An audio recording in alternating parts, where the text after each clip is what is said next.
Story நேரம் Tamil வியூவர்ஸ்க்கு hi. நம்ம பழைய சேனல்ல இருந்த எல்லா டிராமாவையும் ஒன்று ஒன்றா மூவி ஃபார்மேட்ல இந்த புது சேனலை பார்த்துட்டு வரோம் அப்படின்னு உங்க எல்லாருக்கும் நல்லாவே தெரியும். அப்படிதான் இன்னைக்கு நம்ம இந்த புது டிராமாவை பார்க்க போறோம். இது மூவி ஃபார்மேட்ல அடுத்தடுத்த எபிசோட் கண்டினியூவஸா வந்துட்டே இருக்க போகுது. ஸோ எந்த நோட்டிபிகேஷனையும் மிஸ் பண்ணாம இருக்கிறதுக்காக இப்பவே சேனலை சப்ஸ்கிரைப் பண்ணிக்கோங்க. பக்கத்துல இருக்கிற பெல் ஐக்கானையும் கிளிக் பண்ணிக்கோங்க. ஒரு நோட்டிபிகேஷன் கூட அப்பதான் உங்ககிட்ட இருந்து மிஸ் ஆகாது.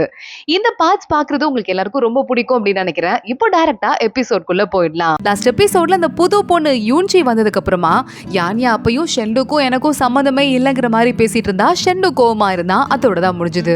இந்த எபிசோட்ல யான்யா கிட்ட வந்துட்டு ஆமா இல்ல உனக்கும் எனக்கும் பெரிய சம்மந்தம் இல்ல, அதனால அந்த பொண்ணை கொண்டு போய் வேற எங்கேயும் விடாம என்னோட வீட்லயே ஓரமா ஏதாவது இடத்துல தங்க வைங்க அப்படின்னு ஷெண்டு சொல்லிட அசிஸ்டன்ட்டும் ஓகேன்னு சொல்லிட்டு அங்கிருந்து போயிடுறான். யான்யாக்கு செம்ம கோவமா இருக்கு. கண்ட்ரோல் பண்ணிட்டு நிக்க ஆரம்பிக்கிறா. இங்க அடுத்த நாள் காலையில யான்யா தூங்கி எந்திரிக்கிறா. வேலைக்கார பொண்ணு வந்து எழுப்பிட்டு இருக்கா. சீக்கிரம் வாங்க மேடம், என்ன நடக்குது பாருங்க, அநியாயத்தை பாருங்க அப்படின்னு கூப்பிட என்னாச்சுன்னு யான்யா பார்த்துட்டு இருக்கா. வேகமா யான்யா கிளம்பி வந்து பார்த்தா அந்த புது பொண்ணு யூன்ஜி இருக்கால, இதை மாத்தி இங்க வைங்க இதை மாத்தி அங்க வைங்கன்னு வேலைக்காரங்களுக்கு சொல்றது மட்டும் இல்லாம யார் யார் என்னென்ன பண்ணணும் என்னென்ன சமையல் பண்ணணும் அப்படின்னு ஓவரா ஏதோ அவ வீடு மாதிரி பேச ஆரம்பிக்கிறா. அங்க மேனேஜர் வந்துடுறாரு. எதுக்குமா நீங்க இந்த அளவுக்கு அதிகாரம் பண்ணிட்டு இருக்கீங்க? உங்களை பாஸ் நேத்து கூட்டு வந்தது என்னமோ உண்மைதான், ஆனாலும் வந்துட்டு பாஸுக்கு அதிகாரப்பூர்வமா பொண்டாட்டி இருக்காங்கம்மா, அவங்க என்ன சொல்றாங்களோ அதை தான் நாங்க கேட்கணும், உங்களுக்கு புரியுதா இல்லையா அப்படின்னு கேட்க இதுக்கு மேல இந்த மாதிரி பொறுப்புலாம் நான் தான் பாத்துக்குவேன், அது மட்டும் இல்லாம அக்கௌண்ட்ஸ் புக் எல்லாம் இருக்கும்ல அதை கூட கொண்டு வந்து என்கிட்ட கொடுங்கன்னு சொல்ல இது அக்கௌண்ட்ஸ் புக்கான்னு மேனேஜர் ஷாக் ஆயிடுறாரு. யான்யாவை திரும்பி பாக்குறாரு. மேடம் அப்படின்னு ஒரு பெரிய வணக்கத்தை போடு, பாருங்க மேடம் இங்க என்ன நடக்குதுன்னு. அக்கௌண்ட்ஸ் புக்கு கேட்கறாங்கன்னு சொல்ல யான்யா உடனே திரும்பி பார்த்து எனக்கு கேஸ் வேலை நிறைய எக்கச்சக்கமா இருக்கு, அதனால என்னால உடனே இங்க வந்து பாத்துட்டு இருக்க முடியாது, ஸோ இந்த அக்கௌண்ட்ஸ் புக் பொறுப்பெல்லாம் இந்த பொண்ணுகிட்டயே கொடுங்கன்னு சொல்ல யுன்ஜியே ஷாக் ஆயிடுறா. எல்லாத்தையும் என்கிட்ட கொடுக்க போறீங்களா அப்படின்னு. ஆமா நீங்க பாத்துக்கோங்கன்னு அங்கிருந்து யான்யா கிளம்புறா. போயிட்டு ஒரு பார்சல்ல நிறைய ஸ்நாக்ஸ் எல்லாம் பேக் பண்ணிட்டு இருக்க மேனேஜர் வந்துடுறாரு. எனக்கு புரியுதுமா ஷெண்டு மேல நீங்க கோவமா இருக்கீங்க, அதனால வீட்டை விட்டு வெளியே போறீங்க அப்படின்னு. ஆனா இதெல்லாம் வந்துட்டு நம்ம தானமா சமாளிக்கணும்னு சொல்ல வீட்டை விட்டு வெளியே போறேனா என்ன நினைச்சிட்டு இருக்கீங்க, கேஸ் விஷயமா விசாரிக்கிறதுக்கு வெளியே போறேன், வரதுக்கு டைம் ஆகும், அதான் தீனிலாம் பேக் பண்ணிட்டு போறேன் அப்படின்னு யான்யா அங்கிருந்து கிளம்பி போயிடுறா. ஷெண்டு அந்த பொண்ணு வீட்டுக்கு வந்ததுல இருந்து 2-3 நாளா வீட்டு பக்கமே வரலையா. அசிஸ்டன்ட் அங்க வந்து உட்காந்துட்டு பாஸ் என்ன நீங்க பண்றீங்கன்னு எனக்கு ஒண்ணுமே புரியல, அந்த பொண்ணை நீங்க கூட்டு வந்தப்ப பாசமா தான் கூட்டு வந்தீங்கன்னு நினைச்சேன், ஆனா இப்பன்னு பார்த்து நீங்க வீட்டுக்கே போக மாட்டேங்கிறீங்க, என்னதான் நடக்குதுன்னு சொல்ல உடனே நம்ம ஷெண்டு பாக்குறான். எதுக்குடா என் பர்சனல் வேலையில இந்த அளவுக்கு நீ மூக்கம் நுழைக்கிற, வாய் மூடிட்டு இருக்க மாட்டியா அப்படின்னு கேட்க இல்ல அதுக்கு இல்ல, ரொம்ப நாளா நீங்க வீட்டுக்கு வரல, அதே மாதிரி யான்யாவும் ரொம்ப பிஸியா இருந்துட்டு இருக்காங்க, அதான் என்ன பண்றதுங்கிறதுக்காக கேட்டேன் அப்படின்னு சொல்லிக்கிட்டு இருக்கான். நீ வந்துட்டு பாதுகாப்பெல்லாம் பலப்படுத்திட்டியா இல்லையா அப்படின்னு நம்ம ஷெண்டு கேட்டுட்டு அடுத்து ஒரு முக்கியமான பிளான் இருக்கு அப்படின்னு சொல்லிட்டு இருக்கான். இங்க அந்த சின்ன சின்ன குடும்பத்துல இருந்து வரவங்களுக்கும் எக்ஸாம் வைக்கிறாங்கல்ல, அந்த நாள் வந்துருது. இந்த எக்ஸாம் எல்லாம் பாதுகாக்கிற வேலை ஜியாங்குக்கு இருக்கு. அதாவது இந்த பிச்சைக்கார பையனா இருந்து இப்ப வந்துட்டு இருக்கான்ல, அந்த பையன் அந்த பொறுப்புல தான் இருந்திருக்கான். யான்யாவும் சூச்சுவும் அங்க வராங்க. ஜியாங்கு கிட்ட பேச ஆரம்பிக்கிறாங்க. யான்யா பாக்குறா ஜியாங்குக்கு இந்த சூச்சு மேல பயங்கரமா லவ் இருக்குன்னு தெரியுது. சரி நீங்க 2 பேரும் இங்க பேசிட்டு இருங்க, நான் அந்த பக்கமா போயிட்டு வரேன் அப்படின்னு. ஜோடி சேர்க்கிறது கஷ்டமான வேலையா இருக்குப்பான்னு யான்யா புலம்பிட்டே உள்ள போறா. அங்க போய் எக்ஸாமினர் கிட்ட பஞ்சின்னு ஒருத்தர் வந்துட்டாரான்னு கேட்க அவர் பேர் லிஸ்ட்ல இருக்கு, அவர் இன்னும் ஆளு காணோமா அப்படின்னு சொல்ல யான்யா பாக்குறா. பஞ்சி என்ன பண்ற, எக்ஸாம்கே வராம மனசு வந்து ஊரை விட்டு போயிட்டியா அப்படின்னு யோசிக்கும் போது யார் சொன்னா நான் ஊரை விட்டு போயிட்டேன்னு, தோ இங்கதான் இருக்கேன் அப்படின்னு பஞ்சி வரான். யான்யா பார்த்துட்டு சிரிக்க ஆரம்பிக்கிறா. என்னதான் இருந்தாலும் கஷ்டப்பட்டு வளைச்ச உழைப்பு வீணா போயிடக்கூடாதுல்ல, அதனால எக்ஸாம் எழுதுறதுன்னு வந்துட்டேன். ஆமா உன் உடம்பு என்ன சரியில்லாத மாதிரி இருக்கு அப்படின்னு கேட்டுட்டு உன்னை கஷ்டப்படுத்துறாங்களா யாராவதுன்னு கேட்க இல்ல கேஸ் தலைவலியா போயிட்டு இருக்கு, க்ளூவே கிடைக்க மாட்டேங்குது, 2 பேரை தான் நான் தேடணும், அதுல ஒருத்தங்க செத்து போயிட்டாங்க, இன்னொருத்தனுக்கு பைத்தியம் பிடிச்சிருச்சுன்னு சொல்ல உடனே எங்க பஞ்சி பாக்குறான். டெட் பாடியை கூட தேடி கண்டுபிடிச்சு விசாரிக்கிறவங்க நம்ம, இதுக்கு மேலே உனக்கு இன்னும் ஐடியா வரல, நம்ம என்ன பாடியை பார்த்து பயப்படுறவங்களான்னு கேட்க யான்யா யோசிக்க ஆரம்பிக்கிறா. கரெக்டா இங்க இன்னொரு பக்கம் நேரா நம்ம ஷெண்டு இருக்கானே, அந்த லிண்டாய் அப்படின்னு ஒரு இடத்த சொன்னாங்கல்ல, அவங்க அப்பாவோட கேஸ் ஃபைல்லாம் அதுலதான் இருக்கு அப்படின்னு. இப்போ அதை பாத்துக்கிற பொறுப்பு உங்களுக்கு வந்துருச்சுங்கிறதால ஷெண்டு நேரா வேலைக்கார பையன் அசிஸ்டன்ட் வெளியே நிக்க வச்சுட்டு உள்ள போறான். அங்க ஒரு கேஸ் ஃபைல் இருக்கு. அதுல பார்த்தா அவங்க அப்பா துரோகம் பண்ணாருன்னு சொல்லப்பட்ட அந்த லெட்டர் இருக்கு. இதை பார்க்கும்போது ஷெண்டுக்கு தோணுது அங்க யான்யாவோட அப்பா பக்காவா என் அப்பா எடுத்த ஹேண்ட் ரைட்டிங்க காப்பி பண்ணியிருந்தாரு, ஆனா இது அந்த அளவுக்கு காப்பி பண்ணல, அப்படின்னா யான்யாவோட அப்பா இல்ல வேற யாரோ தான் எங்க அப்பாவை மாட்டி விட்டுருக்காங்க அப்படிங்கறத கண்டுபிடிக்கிறான். இன்னொரு பக்கம் நம்ம யான்யா கிட்ட அந்த பஞ்சி பார்த்துட்டு உடம்பு ஏதோ முடியாத மாதிரி இருக்கு, நீ சாப்பிட்டியா இல்லையா அப்படின்னு கேட்டுட்டு இருக்க. கரெக்டா அப்போ நம்ம ஷெண்டு உள்ள வந்துடுறான். என் பொண்டாட்டியை கண்டுபிடிக்கிறது ரொம்ப கஷ்டமான வேலையா இல்ல இருக்கு அப்படின்னு. யான்யா பாக்குறா நான் விசாரணை பண்றதுக்காக இங்க வந்துட்டு இருக்கேன், கதை பேசுறதுக்காக இல்ல, தேவையில்லாம நான் ஒவ்வொன்றையும் உங்ககிட்ட வந்துட்டு பெர்மிஷன் கேட்டுக்கிட்டே இருக்க முடியுமா அப்படின்னு கேட்க கேஸை விசாரிக்கிற போலீஸ் என்கிட்ட கேட்க வேண்டாம், ஆனா என் பொண்டாட்டி என்கிட்ட கேட்கணும்ல, நீ வா வீட்டுக்கு போலாம் அப்படின்னு ஷெண்டு அவளை கூட்டிட்டு தரன்னு இழுத்து வந்துட்டு இருக்கான். இங்க வந்து பார்த்தா மறுபடியும் இந்த யூன்சி பொண்ணுகிட்ட மேனேஜர் சண்டை போட்டுட்டு இருக்காரு. இங்க பாருமா, எங்க பாஸுக்கு ஒரே ஒரு பொண்டாட்டி தான் இருக்கு, அது நீ கிடையாதுமா அப்படின்னு சொல்லும் போதே கரெக்டா ஷெண்டு யான்யா உள்ள வராங்க. இதோ பாரு என் பாஸ் அவர் பொண்டாட்டியை கூட்டி எப்படி உரிமையா வந்துட்டு இருக்காருன்னு அப்படின்னு சொல்ல யான்யா பாக்குறா பிரச்சனை பெருசா போயிட்டு இருக்கு அப்படின்னு. மேனேஜர் சார் எனக்கு கொஞ்சமா சாப்பாடு எடுத்து வைக்கிறீங்களா, பசிக்குது அப்படின்னு சொல்லிடுறா. மேனேஜர் அங்க இருந்து போனதும் யூன்சி கிட்ட போயிட்டு இங்க பாரு எனக்கும் ஷெண்டுக்கும் கல்யாணம் ஆன அன்னைக்கே நாங்க எப்போ டிவோர்ஸ் பண்றதுங்கிறத பிளான் பண்ணிட்டு தான் அன்னைக்கு ஃபர்ஸ்ட் நைட்லயே உட்காந்துட்டு இருந்தோம். சோ நீ கவலைப்படாத, நான் சீக்கிரமா இங்க இருந்து கிளம்பிடுவேன், அது வரைய போட்டி போட்டு மேனேஜர் கிட்ட சண்டை போடாத அப்படின்னு சொல்ல உடனே யூன்சி பாக்குறா இவ்வளவு ஒரு அழகான பையன், இவரையும் உனக்கு பிடிக்கலனா நீலாம் மனுஷியா இல்லையா அப்படின்னு கேட்க ஆரம்பிக்கிறா. உடனே யானியா அதெல்லாம் கண்டுக்காம இருந்துட்டு இருக்க அங்க அசிஸ்டன்ட் பாக்குறான். யூன்சி அங்க இருந்து கூட்டிட்டு கிளம்பி ஓடி போயிடுறான். ஷெண்டுவை திரும்பி பார்த்து இங்க பாரு நான் டீசெண்டா பேசி அவங்க கிட்ட முடிச்சிட்டேன், இல்லைன்னா காசிப் தான் அதிகமாயிட்டு இருக்கும், உனக்கு புரியுதா இல்லையான்னு கேட்டுட்டு நான் கேஸை விசாரிக்கணும், நான் கிளம்புறேன்னு யானியா அங்க இருந்து போயிடுறா. ஷெண்டுக்கு ஒரு மாதிரி சோகமா இருக்கு. சோகத்தோட அவளையே பார்த்துட்டு இருக்கான். அன்னைக்கு எக்ஸாம்லாம் முடியுது. ஒவ்வொரு எக்ஸாமா நடக்க ஆரம்பிச்சு ஃபைனல் எக்ஸாமும் முடிய அவன் வேலையை முடிச்சுட்டு பஞ்சி அங்க இருந்து கிளம்பி போயிட்டு இருக்கான். 3 நாளுக்கு அப்புறமா பேப்பர்லாம் கரெக்ட் பண்ணிட்டு ராஜமாதாட்ட வந்து காட்டுறாங்க. இதெல்லாம் தான் வந்து டாப்ல வந்து இருக்கிறவங்க லிஸ்ட் அப்படின்னு. ராஜமாதா ஃபர்ஸ்ட் வந்தவங்க எல்லாம் விட்டுட்டு கடைசி இடத்துல இருக்கிறது யாருன்னு பாக்குறாங்க. பஞ்சி தான் இருக்கான். இத படிச்சு காட்டுமா அப்படின்னு ஷுவானி கிட்ட கொடுக்க ஷுவானி படிச்சு காட்ட ஆரம்பிக்கிறா. ராஜமாதா பார்த்துட்டு மத்த எல்லாரை விட இந்த கவிதை எனக்கு ரொம்ப பிடிச்சிருக்கு, நாட்டுல நடக்கிறத என்ன செய்யணுங்கிறத ஒரே கவிதையில சொல்லியிருக்காங்கன்னு சொல்ல கரெக்ட் தாமா, ஆனா அந்த கவிதை ஆஃப் டாபிக்கா இருக்கு, நம்ம கொடுத்த மாதிரி இல்ல அப்படின்னு மார்க் போட்டவர் சொல்றாரு. என்னையா மார்க், இது என்னதான் இருந்தாலும் கரெக்டா தானே இருக்கு அப்படின்னு ராஜமாதா யோசிக்க ஆரம்பிக்கிறாங்க. அடுத்து ஷுவானி இருக்காளே, ராஜமாதா கூட உட்காந்து கேம் விளையாடிட்டு இருக்கா. ராஜமாதா உடனே அப்பல இருந்து நான் பார்த்துட்டு இருக்கேன், கேம் மேல உனக்கு கான்சென்ட்ரேஷனே இல்ல, என்னதான் ஆச்சு ஷுவானி அப்படின்னு கேட்க அது வந்து ராஜமாதா எனக்கு இப்ப புரிஞ்சிருச்சு, நீங்க வந்துட்டு யாரு நினைக்கிறீங்களோ அவங்கள நம்மளால செலக்ட் பண்ண முடியாது அப்படின்னு ஷுவானி சொல்றா. ராஜமாதா பார்த்துட்டு ஆமா, இதுல எழுதினவங்கலயே எத்தனையோ பேர் எழுதப்பட விடாம தடுக்க கூட பட்டிருக்கலாம், ஏன்னா பணக்காரங்க எல்லாம் எத்தனையோ வேலைகளை பண்ணிருப்பாங்க, கொஞ்சம் கொஞ்சமா பொறுமையா இருந்துதான் நம்ம நினைச்சதெல்லாம் அடைய முடியும் ராஜமாதா சொல்றாங்க. இங்க நம்ம பஞ்சி எழுதின பேப்பர் ஊர் ஃபுல்லா பரவி நிறைய பேர் பாராட்டுறாங்க. நம்ம யான்யாவும் சூச்சுவும் கூட பாராட்டிட்டு இருக்காங்க. அப்போ ஜியாங் உள்ள வந்துடுறான். நீ இந்த விசாரிச்சுட்டு இருந்தல அந்த கேஸ பத்தி, அதுல அந்த வீட்டுல ஏதோ க்ளூ கிடைக்குமா அப்படின்னு தோணுது, ஆனா அந்த வீட்டுக்குள்ள போறதுக்கு நமக்கு பெர்மிஷன் இல்லைன்னு சொல்ல நான் பாத்துக்கிறேன் அப்படின்னு யான்யா அங்க இருந்து கிளம்புறா. நைட்டு நேரத்துல அந்த பைத்தியக்காரனா ஒருத்த கூட ஒருத்தர் இருந்தான்ல, அவனோட வீட்டுக்குள்ள நுழைகிறா. ரொம்ப இருட்டா இருக்குன்னு ஒரு கேண்டில ஏத்திட்டு அவ பாட்டுக்கு தேட ஆரம்பிக்க கரெக்டா அங்க யாரோ வராங்க. நம்ம யான்யாவை கொல்ல பாக்குறாங்க. யான்யா என்ன பண்றதுன்னு தெரியாம முகத்தை மூடிட்டு கத்த ஆரம்பிக்க திடீர்னு வாள் ஒண்ணு வருது. அந்த ஆளு கெட்டவன அடிச்சு போடுது. வந்து பார்த்தா நம்ம ஷெண்டு தான் யான்யாவை காப்பாத்துறதுக்கு வந்துட்டு இருக்கான். ஆனா நடந்த சண்டையில அங்க கேண்டில் எல்லாமே ஆஃப் ஆயிடுது. நம்ம ஷெண்டுக்கு இருட்டா இருக்கவும் லைட்டா கண்ணு தெரியாத மாதிரி இருக்கு, எல்லாமே மங்கலா இருக்கு. யான்யா பக்கத்துல வந்துட்டு ஓகேவா அப்படின்னு கேட்க நல்லதா இருக்கேன், உனக்கு ஒன்னும் ஆகல அப்படின்னு நம்ம ஷெண்டு கேட்கறதுக்குள்ள அடுத்து கீழே விழுந்தால அந்த கெட்டவன் அவன் எந்திரிச்சு அடுத்த ஒரு ஆயுதத்தை எடுத்து அனுப்ப ஆரம்பிக்கிறான். யான்யா பார்த்து அப்படின்னு சொல்றதுக்குள்ள லைட்டா ஷெண்டுவோட நெஞ்சில கீறி இது பறந்து போயிடுது. அந்த கெட்டவனும் அங்க இருந்து எஸ்கேப் ஆயிடுறான். ஷெண்டு வந்துடுறான். அன்னைக்கு இந்த படிச்ச பசங்களெல்லாம் காப்பாத்தும் போது வீசின அதே ஸ்டைலு, ஆனா ஆயுதம் மட்டும் டிஃப்ரெண்டா இருக்குன்னு சொல்லிட்டு இருக்கும் போதே யான்யா கேண்டில்லாம் ஏத்திட்டு வந்துட்டு கையிலையும் நெஞ்சிலையும் காயம் போட்டிருக்கு, என்ன ஆச்சு அப்படின்னு கேட்க இது சின்ன காயம் தான், ஏன் இங்க தனியா வந்து அப்படின்னு ஷெண்டு கேட்கறான். நான் விசாரிக்கிறதுக்கு வந்தேன், அது இருக்கட்டும், இவ்வளவு ரத்தம் போகுது, சின்ன காயம் சொல்ற அப்படின்னு யான்யா பயங்கரமா ஃபீல் ஆயிடுறா. அப்போ என் மேல இந்த அளவுக்கு அக்கறை இருக்கா அப்படின்னு நம்ம ஷெண்டு கேட்க, அதாவது நீ என்னை காப்பாத்துக்கு தானே இங்க வந்து உனக்கு அடிபட்டிருக்கு, அப்போ நான் தானே ரெஸ்பான்சிபிலிட்டி எடுத்துக்கணும் அப்படின்னு யான்யா சொல்றா. இங்க இன்னொரு பக்கம் கேஸை விசாரிச்சுட்டு நம்ம சூச்சு பாட்டுக்கு வந்துட்டு இருக்கும் போது அங்க ஒரு திருட்டு பையன் வந்துடுறான். வந்துட்டு வேகமா அவ கழுத்தை பிடிச்சு நெரிக்க ஆரம்பிக்க அந்த இடத்துக்கு நம்ம மாஸ்க் மேன் லூஜின் வந்து சூச்சுவை காப்பாத்த, ஏய் மாஸ்க் மேன் நீ வந்துட்டியா அப்படின்னு சிரிக்க ஆரம்பிக்கிறா. கரெக்டா அங்க போலீஸ் வராங்க. மாஸ்க் மேன் நம்ம சூச்சுவை இழுத்துட்டு வேகமா தூரமா இருக்கிற ஒரு காட்டுக்கு ஓடி வந்துடுறான். சூச்சு போதும் நில்லுப்பா, வந்தவங்க எல்லாம் போலீஸ், அவங்க கிட்ட இருந்து எஸ்கேப் ஆகி ஓடி வர அப்படின்னு. இப்ப எனக்கு புரிஞ்சிருச்சு நீ யாருன்னு அப்படின்னு சொல்ல லைட்டா மாஸ்க் மேன் பயந்து போயிடுறான். நீ சூப்பர் ஹீரோ தானே, கெட்டவங்களெல்லாம் அழிச்சிட்டு நல்லவங்களை காப்பாத்த போற, ஆனா ஒரு பையனை நீ வேஸ்டா கொலை பண்ணிட்ட, அந்த பாவம் உனக்கு வந்து சேர்ந்துடக்கூடாது, நான் தாமரைப்பூல அந்த விளக்கு இருக்குல்ல அதுல போய் வேண்டிட்டு வர அப்படின்னு போய் வேண்ட ஆரம்பிக்கிறா. அமைதியா லூஜின் அவளையே பார்த்துட்டு இருக்கான். இதுலலாம் எனக்கு நம்பிக்கை கிடையாதுன்னு லூஜின் சொல்றான். ஆனா எனக்கு நம்பிக்கை இருக்கு, என் அம்மா முன்னாடில இருந்து சொல்லுவாங்க, நான் அப்பெல்லாம் கண்டுக்கிட்டதே இல்லை, அப்புறம் அம்மாக்கு ரொம்ப உடம்பு முடியாம போயிட்டு என்னை விட்டு பிரிஞ்சு போயிட்டாங்க, அதனால எனக்கு என்ன தோணுச்சுன்னா அப்பவே நான் கொஞ்சம் கொஞ்சமா பிராயச்சித்தம் பண்ணியிருந்தா அம்மாவை காப்பாத்திருக்கலாம்னு தோணும் அப்படின்னு அங்க சூச்சு சொல்ல, போகணும்னு இருக்கிறவங்க எப்பயா இருந்தாலும் போக தான் செய்வாங்க, இதெல்லாம் வேஸ்ட் அப்படின்னு அங்க சொல்லிட்டு ரொம்ப இமோஷனலாய் அழுதுட்டு அங்கிருந்து லூஜின் கிளம்பி போயிடுறான். சூச்சுக்கு நடக்கிறதே புரியல.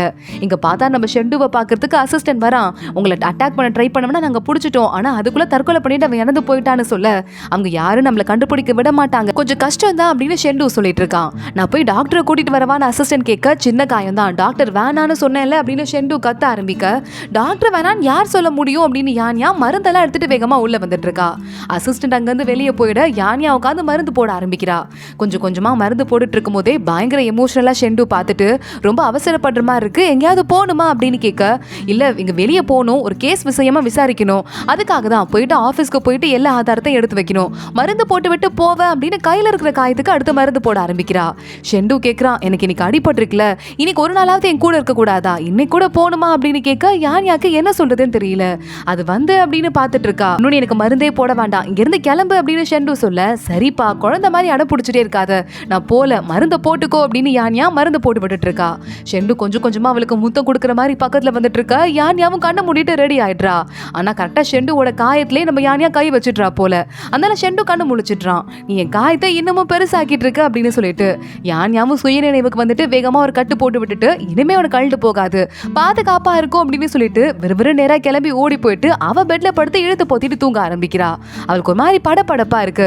இங்க பார்த்தா மாஸ்க் போட்ட ஒருத்தன் வேகமா லூஜன் கிட்ட வந்து, தெரியாம நடந்துருச்சுங்க, தப்பா நடந்துருச்சு அப்படின்னு சொல்ல, இதுக்கும் மேல யாராவது அந்த பொண்ணு மேல சூச்சு மேல கை வைக்கிறதுக்கு பக்கத்துல போனீங்க நடக்கிறதே வேற, இங்க இருந்து கிளம்புங்கன்னு திட்ட ஆரம்பிக்கிறான். அங்க நிறைய பூக்களா இருக்கு. அது பக்கத்துல வந்துட்டு, சீக்கிரமா என் வேலையை முடிச்சிருவேன், அந்த சம்பவம் வரைய நான் வெயிட் பண்ண வேண்டி இருக்காது அப்படின்னு லூஜன் சொல்ல ஆரம்பிக்கிறான். அடுத்த நாள் காலையில யானியா ஏஞ்சி வந்து ஷெண்டுவை எழுப்புறா. ஷெண்டு எந்திரி, சாப்பிட வேண்டாமா, அடிபட்டிருக்கு அப்படின்னு. ஷெண்டு உடனே உடம்பு முடியாம எந்திரிக்க முடியாம இருக்க மாதிரி சீனை போட்டு, என்னால எந்திரிக்க முடியலன்னு சொல்ல யானியா பாக்குறா. சரி நீ ரெஸ்ட் எடு, நானே போய் சாப்பாடு எடுத்துட்டு வரேன் அப்படின்னு அங்கிருந்து கிளம்புறா. ஷெண்டு உடனே ஜாலியா எந்திரிச்சிட்டு சாப்பாடுக்கு வெயிட் பண்ணிட்டு உட்காந்துட்டு இருக்கா. உள்ள வேலைக்கார பொண்ணு தான் வந்துட்டு இருக்கா. யானியா சாப்பாடு எடுத்து வச்சாங்க, ஆனா அவங்க வீட்டுல எனக்கு என்னமோ விருந்தான், அதனால கூப்பிட்டுருக்கதால அவங்க கிளம்பிட்டாங்க, நீங்க கஷ்டப்பட்டு வர வேண்டான்ட்டு என்கிட்ட சாப்பாடு கொடுத்து விட்டாங்கன்னு சொல்ல ஷெண்டு அதை அமைதியா வாங்கி என்னடா நடக்குதுங்கன்னு சாப்பிட ஆரம்பிக்கிறான்.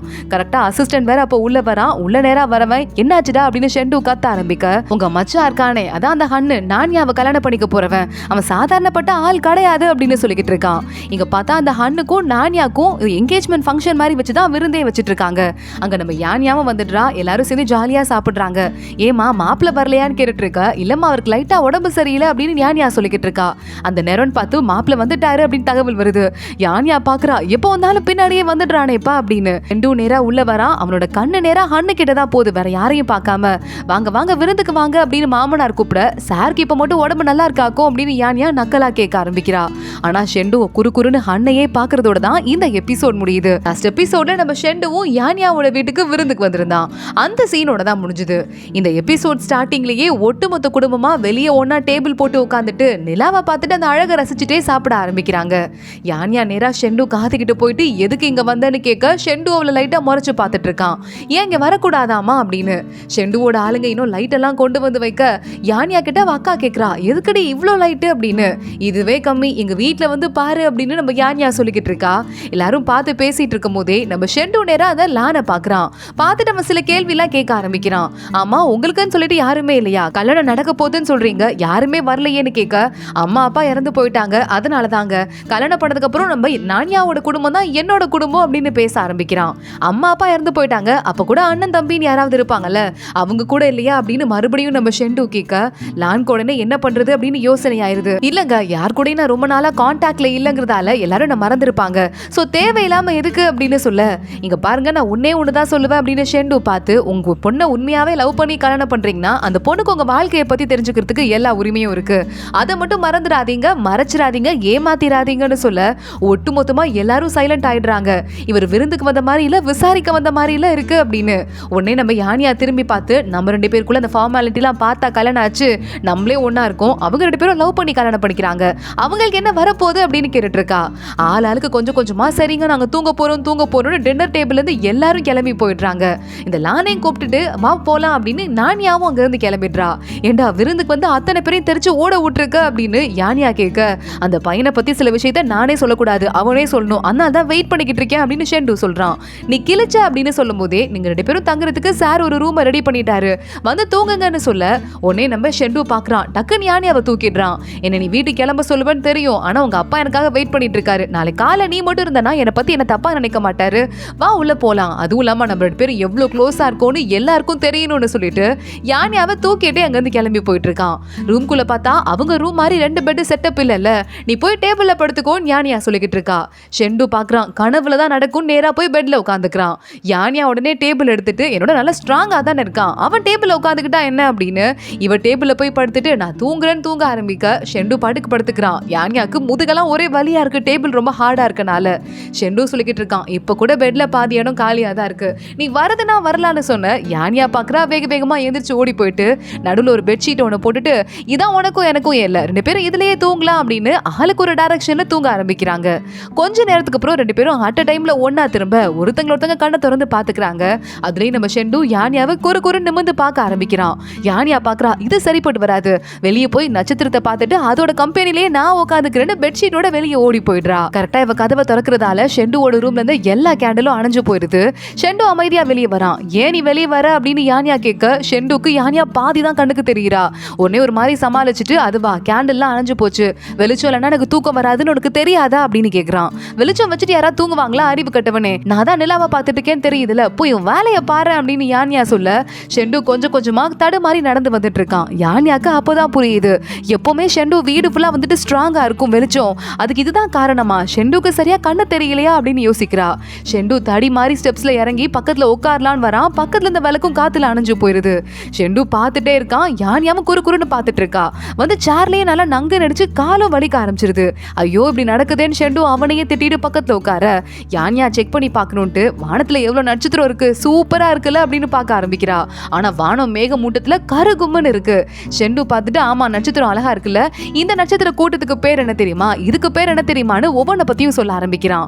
யான்யா உடனே ஆமா இங்க 4 நட்சத்திரம் கோணமானலா இருக்கே, அதுக்கு என்ன பேரு அப்படின்னு அவளுக்கு தெரிஞ்சதெல்லாம் வச்சு கேட்க ஷெண்டுவும் அவனுக்கு ஏற்கனவே நாலேஜ் இருக்கு நட்சத்திரத்தை பத்தி, அதை பத்தி சொல்லி சமாளிக்கிறான். யான்யா பாக்குறா, அடப்பாவி இவனுக்கு சுத்தமா கண்ணு தெரியல, மேக மூட்டத்துல கருகும்பன் இருக்கு, அதுவே இவனுக்கு தெரியல அப்படின்னு சொல்லிட்டு சரி ஓகே அது இருக்கட்டும் பாத்துக்கலாம் அப்படின்னு முடிவு பண்ணிடுறா. நட்சத்திரம் எது என்னைக்கு ரொம்ப அதிகமா ஜொலிக்குதோ அதுக்கேத்த மாதிரி எங்க அம்மா ஒரு சாப்பாடு செஞ்சுட்டு வருவாங்க, இதை நீ சாப்பிட்டாதான் இன்னும் அதிகமா ஜொலிக்கும், இல்லைன்னா பவர் கம்மியாடும் எனக்கு சாப்பிட கொடுப்பாங்கன்னு சொல்லிக்கிட்டு இருக்கா.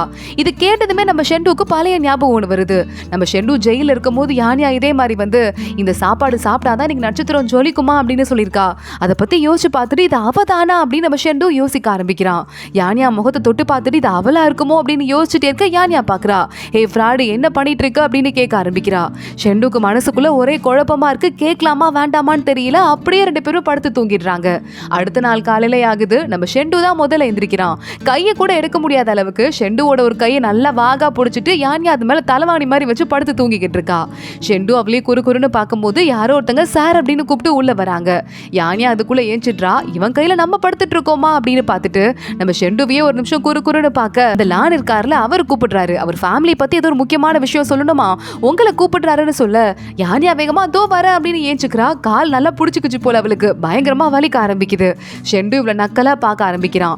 அடுத்து ஷெண்டுவும் யான்யாவும் வீட்டு மெயின் ஹாலுக்குள்ள வர அங்க அந்த லான் ஆல்ரெடி வெயிட் பண்ணிட்டு இருக்கான். நான் முக்கியமான விஷயம் சொல்ல போறேன் அப்படின்னு நான்யா இருக்காளே அவன் முன்னாடி காலில் விழுந்து உன்னை உண்மையா நான் லவ் பண்றேன், உன்கிட்ட சில விஷயங்களை மறைச்சிட்டேன், என் அம்மா அப்பா இறந்து போயிட்டாங்கிறது உண்மைதான், ஆனா எனக்கு உண்மையாவே ஒரு அண்ணன் இருக்கான், ராஜமாதாக்கு ஃபேவரட்டா அசிஸ்டன்ட் மினிஸ்டர் ஒருத்தர் இருப்பான்ல ஷாங்கு, அவன் தான் என்னோட அண்ணன்னு சொல்ல அவ்வளவுதான் யான்யா அப்பா பயங்கரமா ஷாக் ஆயிடுறாரு. என்னப்பா சொல்ற, அந்த குடும்பத்தை சேர்ந்த பையனா நீனு அப்படின்னு.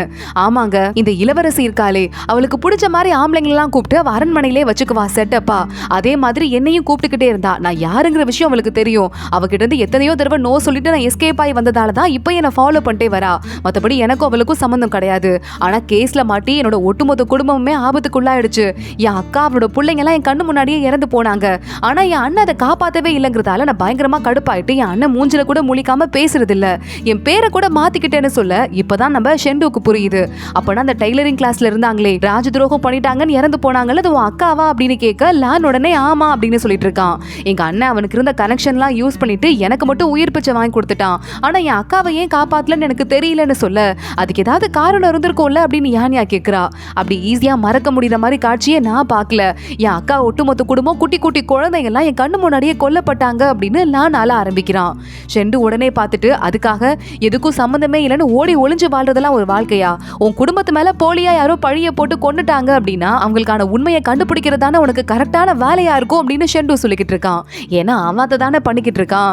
கரெக்டா அப்போ நான்யாவோட அப்பா பேச ஆரம்பிக்கிறாரு. தம்பி உனக்கும் என் பொண்ணுக்கும் நடக்க போற கல்யாணத்தை பத்தி நான் யோசிச்சுட்டு தான் முடிவு பண்ண முடியும், இவ்வளவு ஸ்ட்ராங்கான எதிரிங்க கூட மோதுறதுக்கு நாங்க ரொம்ப வீக்கான ஆளுங்கப்பான்னு சொல்ல லான் பாக்குறான். எனக்கு தெரியும் நீங்க இப்படிதான் சொல்லுவீங்கன்னு, ஆனா வந்து நேத்தே ஷெண்டு சொன்னதுக்கு அப்புறம் நம்ம காதலிக்கிற பொண்ணுகிட்ட உண்மையா இல்லைன்னா யார்கிட்ட வாழ்க்கையில வாழ்க்கையில உண்மையா இருக்க போறோம்னு தோணுச்சு. நைட்டு ஃபுல்லா நான் தூங்காம முழிச்சிருந்து இந்த உண்மையை சொல்றதுன்னு முடிவு பண்ணிட்டேன். இத்தனை நாள் எனக்கு பாதுகாப்பு கொடுத்து வீட்டுல வச்சுட்டு இருந்தீங்க, ரொம்ப தேங்க்ஸ், நான் கிளம்புறேன் அப்படின்னு அங்க இருந்து கிளம்பிடுறான். அவங்க அக்கா அழ ஆரம்பிக்கிறா, அவங்க அம்மா அழுகுறாங்க. அதை பார்த்துட்டு நம்ம யான்யாவும் அழுதுட்டு இருக்கா. இதெல்லாம் பாக்குறதுக்கு ஷெண்டுக்கு ரொம்ப மனசு கஷ்டமா இருக்கு. ஷெண்டு மறுபடியும் இந்த ஷூவானி பொண்ணு இருக்காளே, அவ கூட அரண்மனையில இருந்து வந்துட்டு இருக்கும் போது அந்த பையன் யாருங்கிற விஷயம் அரண்மனையில எல்லாருக்கும் தெரிஞ்சு போச்சு. சோ கொஞ்சம் கேர்ஃபுல்லா இருந்துக்கோ அப்படின்னு ஷூவானி சொல்றா. சரி நான் பாத்துக்கிறேன் ஷூ மேடம் அப்படின்னு ஷெண்டு சொல்றான். ஒரு தடவை கூட யான்யா கிட்ட நம்ம ஷெண்டு குடிச்சிட்டு ஷூ மேடம் தேங்க்ஸ் அப்படின்னு சொன்னால, அது வேற யாரும் இல்ல, இந்த ஷூவானி தான். அதனாலதான் யான்யா இவளதான் லவ் பண்றான் போல அப்படின்னு நினைச்சிட்டு பயங்கர கடுப்புல இருந்துட்டு இருக்கா. இங்க மறுபடியும் நம்ம ஷெண்டு கேக்குறான், நான் சொன்னேன்ல நான் அந்த ஜெயில இருக்கும் போது என்ன தேடி ஒரு குட்டி பொண்ணு வருவா, எனக்கு சாப்பிடுறதுக்கு ஸ்நாக்ஸ் கொடுத்து என்ன பாத்துக்குவா, ரொம்ப நல்ல பொண்ணு அப்படின்னு. அவளை கண்டுபிடிக்க சொல்லி கூட நான் உங்ககிட்ட சொன்னேன், ஆனா கண்டுபிடிக்க முடியல நீங்க சொன்னீங்க, ஞாபகம் இருக்கான்னு கேட்க ஷூவானி பாக்குறா. நானும் சின்ன வயசுல அந்த ஜெயில இருந்து தான் வந்தேங்கிறதால அது எவ்வளவு கொடூரமான இடம் எனக்கு தெரியும். அந்த இடத்துக்குள்ள ஒரு பொண்ணு வந்து உன்னை பாத்துக்கிறதுக்கு வந்தானா அவ ரொம்ப நல்ல மனசுக்காரியா தான் இருக்கும், ஆனா அது யாருன்னு என்னால கண்டுபிடிக்கவே முடியல அப்படின்னு அவ சொல்லிக்கிட்டு இருக்கா. இல்ல இந்த மாதிரி ஒரு பொண்ணை திருப்பி எனக்கு பார்த்த மாதிரி இருக்கு, ஆனா அப்போ நான் அவர் பார்த்த பொண்ணே கற்பனையோ, எனக்கு இருந்த மனசு கஷ்டத்துல நானே அப்படி கற்பனை பண்ணிக்கிட்டேனோன்னு எனக்கே மனசுக்குள்ள குழப்பமா இருக்கு. சரி பரவாயில்ல, எதுவா இருந்தாலும் பாத்துக்கலாம் அப்படின்னு நம்ம ஷெண்டு சொல்லிக்கிட்டு இருக்கான். சரி ஓகே, நீ வந்துட்டு ஒயிட் கோஸ்ட்னு ஊருக்குள்ள பேர் வாங்கியிருக்க, அந்த பேர் உனக்கு ஒர்த்து தானா நீ யோசிச்சியா, அவளை கொடூரமான நீ இருந்துதான் ஆகணுமான்னு ஷூவானி கேட்க எல்லாம் ஒர்த்து தான் அப்படின்னு சொல்லிட்டு அங்கிருந்து ஷெண்டு கிளம்பி போறான். எங்க யான்யா ஆபீஸ்க்கு வரா, அங்க பாஸ் வந்துடுறாரு. என்னமா ஓவர் திமிரா பண்ணிக்கிட்டு இருக்க, உனக்கு மட்டுமே புரிஞ்ச மாதிரி ஒரு பெரிய நியூஸ் ஒண்ணு யாரோ ஒருத்தங்க இங்க சீக்கிரட்டா அமிச்சிட்டு இருக்காங்க, ரொம்ப முக்கியமான விஷயம் போல, என்னன்னு பார்த்து சொல்லு அப்படின்னு பார்க்க யான்யா ஓபன் பண்றா. அதுல பார்த்தா நம்ம ஷெண்டு யான்யா என்னென்ன நட்சத்திர கூட்டத்தெல்லாம் பத்தி டவுட் கேட்டாலோ அதெல்லாம் எங்கெங்க இருக்கும் வானத்துல அப்படிங்கறத பத்தி தெளிவா எழுதி வச்சிட்டு இருக்கான். பாரு எனக்கு கண்ணே தெரியல அவனுக்கு, அப்ப கூட நான் எதெல்லாம் பத்தி கேட்டேன்னு எல்லாத்தையும் எழுதி வச்சிட்டு இருக்கான்ட்டு. இது என் புருஷன் எனக்கு எழுதுனதுங்க, இது வந்து இன்வெஸ்டிகேஷன்லாம் இல்ல, எனக்கு மட்டும் தெரிஞ்ச சும்மா ஒரு சீக்ரெட் அவ்வளவுதான், வேற ஒண்ணும் இல்ல அப்படின்னு சொல்ல இவன் நட்சத்திர கூட்டத்துக்கு வினோதமா பேரும் வச்சிருப்பா போல. அதை கூட நம்ம ஷெண்டு மறக்காம எழுதிட்டு இருக்கான். இது வந்து தீனி பண்டார நட்சத்திர கூட்டம், இது பண்ணு நட்சத்திர கூட்டம் அப்படின்னு ஒவ்வொன்றையும் கனெக்ட் பண்ணி இதை கூட ஞாபகம் வச்சிட்டு இருக்கான் பாரு அப்படின்னு யான்யா யோசிக்கிறா. அவனுக்கு வந்து நைட்டு கண்ணு தெரியல, அது தெரியாம இருக்கவே கூடாது, ஏதாவது ஒண்ணு பண்ணணும்னு யான்யா அதை பத்தி ரிசர்ச் பண்ண ஆரம்பிக்கிறா. அப்போனா என்னென்னலாம் சாப்பிடணும், எதெல்லாம் சாப்பிட்டா சக்தி ஏறும் அப்படின்னு ஒவ்வொன்னா பார்த்துட்டு ஒரு பெரிய ரெசிபியவே ரெடி பண்றா. போயிட்டு இந்த மாதிரி திங்ஸ் எல்லாம் வாங்கிட்டு வர சொல்லுங்க மேனேஜர் கிட்ட கொடுத்தும் விடுறா. நிறைய கன்றாவியான திங்ஸ் இருக்கு அதுல சாப்பிடுறதுக்கு, கோழியோட உடம்புக்குள்ள இருக்கிற ஐட்டம், ஆடோட உடம்புக்குள்ள இருக்கிற ஐட்டம் அப்படின்னு யாருமே சாப்பிடாம தூக்கி போடுவாங்கல்ல, அதெல்லாம் வச்சு ஒரு சமையல் செய்ய பயங்கரமா நாத்தம் தாங்கல. இந்த யுன்சில இருந்து வேலைக்கார பொண்ணுங்கள இருந்து அத்தனை பேரும் மூக்க மூடிட்டு போத்தும் தூக்கி போட்டுருங்கன்னு கத்துறாங்க. ஆனா யான்யா மூக்குல துணியை வச்சுட்டு அவ பாட்டுக்கு எதுக்கும் கவலைப்படாம சமைச்சிட்டு இருக்கா. கண்ட சாப்பாடை இவன் உள்ள போட்டுட்டு இருக்க மேனேஜர் வந்துடுறாரு. என்னமா இது நாத்தம் தாங்கலையேன்னு கேக்குறாரு. அதெல்லாம் நீங்க கண்டுக்காதீங்க அப்படின்னு யான்யா சொல்லிட்டு இதை போய் ஷெண்டு கிட்ட கொடுங்கன்னு சொல்லிடுறா. மேனேஜர் ஒரு பக்கம் ஷெண்டுவோட ரூம்குள்ள மூக்க முடிக்கிட்டே வந்துட்டு மேடம் கொடுத்து விட்டாங்கன்னு சொல்ல ஷெண்டு பெருமையா சிரிக்க ஆரம்பிக்கிறான், நமக்கு சமைச்சு கொடுத்து விட்டுருக்காளா அப்படின்னு. ஆனா ஓபன் பண்ணி பார்த்ததுமே ஷெண்டுக்கு பயங்கரமா கவனிக்குது. மேனேஜர் பார்த்துட்டே இருக்காரு. ஆனா ஷெண்டு பார்க்கவே படு கேவலமா கொழன்னு கன்றாவியா இருக்கிற அந்த சாப்பாடை கொஞ்சமும் கவலையப்படாம எடுத்து வாயில வைக்க பயங்கரமா அவனுக்கு கொமட்டிட்டு வருது. என்ன பண்றதுனே தெரியல. மேனேஜர் கிட்ட நீங்க சாப்பிட்டீங்களான்னு கேட்க ஐயோ அப்படின்னு அவர் கத்த ஆரம்பிக்கிறாரு. ஷெண்டு எதையும் கண்டுக்காம வாயில வச்சு அவன் பாட்டுக்கு அடுத்தடுத்த ஸ்பூனை சாப்பிட்டுக்கிட்டே இருக்கான். கொமட்டது தாங்க முடியல, ஆனா அப்பையும் கண்டுக்காம அவன் சாப்பிட்டுக்கிட்டே இருக்கான். ஷெண்டு வேலையை முடிச்சுட்டு அடுத்த நேரத்துக்கு கிளம்ப ஆரம்பிக்க அப்போ அசிஸ்டன்ட் வந்துட்டான் சாப்பாடு எடுத்துட்டு. இப்போ நீங்க இதை சாப்பிடணும்னு சொல்ல மறுபடியும் நான் டார்ச்சர் பண்றா, சாப்பிட முடியாது இந்த தடவை அப்படின்னு ஷெண்டு அங்க இருந்து கிளம்ப ஆரம்பிக்கிறான். அப்ப அசிஸ்டன்ட் ஒரு நோட் உன்னை காட்டுறான். அதுல எழுதி இருக்கு, உனக்கு நைட் ஆனா கண்ணு தெரியலன்னு எனக்கு நல்லாவே தெரியுது, இதெல்லாம் நீ டெய்லி சாப்பிட்டா மட்டும் தான் உனக்கு கண்ணு தெரியும், ரெண்டாவது நோட்ஸையும் படி அப்படின்னு இருக்கு. அதுல ஊருக்கே ஒரு ரகசியம் தெரியக்கூடாது, சீக்கிரட்டா இருக்கணும்னா நான் சொல்றதை நீ செஞ்சுதான் ஆகணும் அப்படின்னு இதுல எழுதி இருக்கு. இவளை வச்சுட்டு ஒன்னும் பண்ண முடியாது அப்படின்னு அடுத்த டிஷ்ஷை வாங்கிட்டு போயிடுறான். இதுல என்னென்னலாம் இருக்கு அப்படின்னு கேட்க வவ்வால் இருக்குல்ல வவ்வால், அது போன கக்காவும் இருக்கு அப்படின்னு அசிஸ்டன்ட் சொல்லிடுறான். இது எதுக்குடா சொல்லி தொலைஞ்ச அப்படின்னு நம்ம ஷெண்டு கத்த ஆரம்பிக்க கொடுங்க பாஸ் தூக்கி போட்டுடுறேன் அப்படின்னு அசிஸ்டன்ட் கேட்கிறான். எனக்காக அவ செஞ்சு கொடுத்திருக்கால அப்படின்னு இதையும் உட்காந்து நம்ம ஷெண்டு இடத்தையும் உள்ள தள்ளிட அசிஸ்டன்ட்க்கு வாமிட் வர ஆரம்பிக்குது. விட்டா போதும் அங்கிருந்து ஓடிடுறான். ஷெண்டுவும் ஏதோ தண்ணி எல்லாம் குடிச்சு உள்ள முழுங்க ஆரம்பிக்கிறான். இங்க மறுபடியும் நம்ம ஷெண்டு பயங்கர கோபத்தோட வந்துட்டு அவளை கூட்டுவாங்க அப்படின்னு சொல்ல யான்யா அங்க வந்துடுறா. அசிஸ்டன்ட் எல்லாரையும் காலி பண்ணிட்டு அங்கிருந்து வெளியே போயிடுறான். ஷெண்டு யான்யாவை பார்த்து என்ன கொல்லணும்னோட காசு இருந்ததுன்னா ஒரு பெரிய கத்தி எடுத்து குத்தி கொன்னுறி, இப்படி சமைச்சு கொடுத்து கொடுமைப்படுத்தாதன்னு சொல்ல அறிவு இருக்கா இல்லையா, மெடிசினல் புக்கை பார்த்து எவ்வளவு கஷ்டப்பட்டு தெரியுமா அதெல்லாம் சமைச்சு கொடுத்தேன், அதுவும் வவ்வால் கக்கா போறதுக்காக அது பின்னாடியே நான் போயிட்டு இருந்தேன், அப்பதானே ஃப்ரெஷ்ஷா இருக்கும், அதுக்காக தான் சொல்ல ஷெண்டுக்கு பழைய ஞாபகம் எல்லாம் வந்து வாமிட் வர மாதிரி இருக்கு. கஷ்டப்பட்டு நான் அதெல்லாம் செஞ்சு கொடுத்தா கொஞ்சம் கூட பொறுப்பே இல்லாம பேசிட்டு இருக்கேன் யான்யா திட்டிட்டு இருக்கா. சரி வா ஒரு கேஸ்க்கு விசாரிக்கணும், நீயும் கூட வா அப்படின்னு ஷெண்டு அவளை கூட்டிட்டு போயிடுறான். பார்த்த ஒருத்தர் பைத்தியமாய் உட்கார்ந்துட்டு இருந்தார்ல, அவர் விசாரிக்கிறதுக்கு தான் யானியாவை கூட்டு போயிருக்கான் ஷெண்டு. நம்ம யானியா அந்த ட்ரெஸ்ஸை காட்டி, ஏங்க இதை பார்த்தா நீங்க ஏன் பயப்படுறீங்க அப்படின்னு கேட்க, அந்த பைத்தியமா இருக்கிறவரு ஏதேதோ பேச ஆரம்பிக்கிறாரு. ஒரு பொண்ணு இருந்தாமா, அந்த பொண்ணை வந்து நான் துணை மனைவியா கல்யாணம் பண்ணிக்கிட்டேன். அவ வந்து ஃப்ரீ டைம்ல இருக்கும் போதெல்லாம் எம்ப்ராய்டரி பண்ணுவா. ஆனா அதுக்கப்புறம் அப்படின்னு சொல்லிட்டு தூக்கி போட்டுட்டு ஃபயர் ஃபயர்னு கத்த ஆரம்பிச்சிடுறாரு. யானியாவும் ஷெண்டுவும் திரும்பி போகும்போது பேசிட்டு இருக்காங்க. இந்த ஃபயருக்கும் அந்த கேஸுக்கும் நடுவுல கண்டிப்பா ஏதோ சம்மந்தம் இருக்கு போல, ஏதோ ஒரு பெரிய சீக்கிரட்டா யாரும் மறைச்சு வச்சிட்டு இருக்காங்க போல.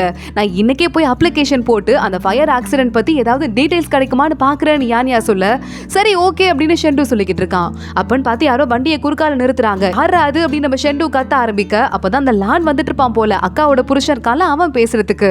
அப்பன்னு பார்த்து இளவரசியோட ஆளுங்க அவனை குண்டு கட்டா தூக்கிட்டு போக, அவசரப்பட்டு எதுவும் பண்ணாத, இளவரசி மாற்று அப்படின்னு ஷெண்டு யானியா கிட்ட சமாதானப்படுத்துறான். அதோட தான் இந்த எபிசோட் முடியுது. லாஸ்ட் எபிசோட்ல நம்ம ஷெண்டு யானியாவோட வண்டி கிட்ட லான் வந்துட்டு இருந்தான். அப்ப அவனை தடுத்து நிறுத்தி அந்த பிரின்சஸோட ஆளுங்க கூட்டிட்டு போயிருந்தாங்க. அந்த சீனோட தான் முடிஞ்சது. இந்த எபிசோட்ல பிரின்சஸோட ஆளுங்க லானை இழுத்துட்டு உள்ள போக, கரெக்டா அங்க அடுத்த வண்டி வருது. அந்த அசிஸ்டன்ட் மினிஸ்டர் இருக்கான்ல, அதான் நம்ம லானோட சொந்த அண்ணா, அவன் அங்க வந்துடுறான். எதுக்குங்க பட்ட பகல்ல ஆளுங்களை கடத்துறீங்க அப்படின்னு கேட்டுட்டு இருக்கும் போதே பிரின்சஸ் அங்க வந்துடுறா. கெஸ்டா தான்ப்பா கூட்டு வந்துட்டு இருக்கோம், கடத்தலாம் இல்ல. ஆமா இந்த பையன் உனக்கு என்ன சொந்தம், எதுக்காக இங்க வந்துட்டு இருக்க அப்படின்னு தெரிஞ்சுட்டே வேணும்னே கேட்க ஆரம்பிக்க, இந்த பக்கமா போயிட்டு இருந்தேன். அப்ப ஷெண்டுவோட ஒய்ஃப் இருக்காங்கல்ல யானியா, அவங்க ஒரு பிரச்சனையை பத்தி சொன்னாங்க. இவர் வந்து அவங்க குடும்பத்துக்கு வேண்டப்பட்ட ஆளாம், அதனாலதான் வந்தேன் அப்படின்னு சொல்ல, உடனே பிரின்சஸ் முறைச்சிட்டு, சரி ஓகே இது எதுக்கு பெரிய விஷயமா கேட்டு அந்த பையனை விட்டுருங்க அப்படின்னு லானை விட சொல்றா. அவங்க இருந்து கிளம்பி ஓட போற நேரத்துல வேகமா இந்த அசிஸ்டன்ட் மினிஸ்டரும் அங்க இருந்து போயிடுறான். பிரின்சஸ் நேரா அங்க நிக்கிற வண்டியை பார்த்து, ஏ ஷெண்டுவோட பொண்டாட்டி, நீ இன்னைக்கு ஒரு நாள் அவனை காப்பாத்தலாம், வாழ்க்கைக்கும் காப்பாத்திட்டே இருக்க முடியாது, ஞாபகம் வச்சுக்கோ அப்படின்னு கத்திட்டு உள்ள போயிடுறா. இங்க ஒரு முக்கியமான விஷயம் வாங்க அப்படின்னு ஷெண்டுவையும் யானியாவையும் ஷெண்டு அசிஸ்டன்ட் உள்ள கூட்டு போறான். அங்க பார்த்தா ஒரு டெய்லர் ஷாப் இருந்தது, அது கூட அப்புறம் அழிஞ்சு போச்சுல்ல. அந்த இடத்துல மறுபடியும் இறந்த ஆத்மா வந்திருக்கு அப்படின்னு சொல்லிட்டு எக்கச்சக்கமான மக்கள் வாசல் நின்று வணங்க ஆரம்பிக்கிறாங்க. உள்ள பார்த்தா ஏதோ ஒரு நெருப்பு வலையும் எரியிற மாதிரி இருக்கு, ஒரு பூச்சி பறக்கிற மாதிரி, பெருசா தேவதை மாதிரி பறக்கிற மாதிரி இருக்கு. மக்கள்லாம் வணங்கிட்டு இருக்க, ஷெண்டு இதுவும் ஒரு மேஜிக் ட்ரிக் தான் அப்படின்னு கத்திய விட்டு அதை ஒண்ணும் இல்லாம பண்றான். அப்பன்னு பார்த்து மக்கள், ஜேடு பாருங்களேன் கீழே கிடக்கு, அதுவும் பூச்சி வடிவத்தில் இருக்கு, எல்லாமே அதிர்ஷ்டம் தான், 4 ஆளுக்கு பொறுக்க. யானியா அங்க தொட்டு பாக்குறா, கீழே ஏதோ ஒரு பொடி மாதிரி இருக்கு, இது என்னன்னு புரியலேன்னு யோசிக்க ஆரம்பிக்கிறா. யானியா நேரா வீட்டுக்கு போனதும் ஷெண்டு கிட்ட, கண்டிப்பா அதுல வந்துட்டு 2 குரூப் சம்பந்தப்பட்டிருக்கு. ஒருத்தங்க இந்த விஷயத்தெல்லாம் அடக்க பாக்குறாங்க, ஒருத்தங்க அதை வெளியே கொண்டு வந்து குளிர்காயிறாங்க. என்னவா இருக்கும்னு கேட்க ஷெண்டு சொல்றான், என்னவா இருந்தாலும் உன் கையை மீறி இது போயிடுச்சு யானியா, இதுக்கும் மேல இந்த கேஸை பத்தி நீ விசாரிக்காத அப்படின்னு சொல்லிக்கிட்டு இருக்கான்.